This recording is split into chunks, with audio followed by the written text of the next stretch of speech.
राष्ट्रवादी काँग्रेसचे आमदार अमोल मिटकरी यांनी पुन्हा मंत्र्यांचे पीए आणि ओएसडी यांच्यावरती गंभीर स्वरूपाचे आरोप केलेले आहेत। मंत्र्यांकडे असलेल्या कामांसाठी पैसे मोजावे लागत असल्याचा खळबळजनक आरोप हा मिटकरी यांनी केला। त्यामध्ये सर्वात मोठा आक्षेप त्यांनी अब्दुल सत्तार यांचे पीए मोगल यांच्यावर घेतला। मिटकरींच्या आरोपांमुळे मंत्र्यांचे पीए आणि ओएसडी संशयाच्या भोवऱ्यात सापडले।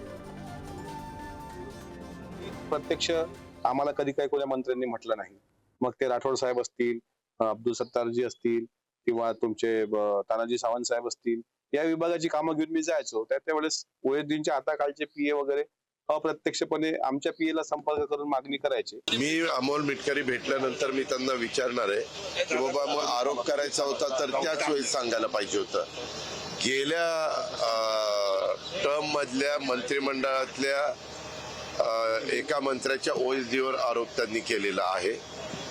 तर ते बाबा ह्याचा इतक्या उशिरा त्यांनी काय सांगितलं, या गोष्टीला सहसा लोकप्रतिनिधींनी या गोष्टी तातडीने लक्षात आणून दिल्या तर आपल्याला कारवाई करणं सोपं जातं। नाही तर त्यांनी काय आरोप केले मला माहिती नाही। त्यांनी कोणी पैसे मागितले, काय मागितले, त्यांनी मुख्यमंत्री महोदयाकडे तक्रार करावी, लेखी स्वरूपामध्ये करावी। मिटकरींचं भाष्य हे फार गंभीर आहे। आता एका ओएसडीने आमदाराकडे आमदार असताना अमोल मिटकरींच्याकडून पैसे मागितले, म्हणजे 5 लाख रुपये। म्हणजे अधिकाऱ्यांची धाडस किती पुढे गेलेलं आहे की आमदारांच्याकडूनच पैसे मागतात।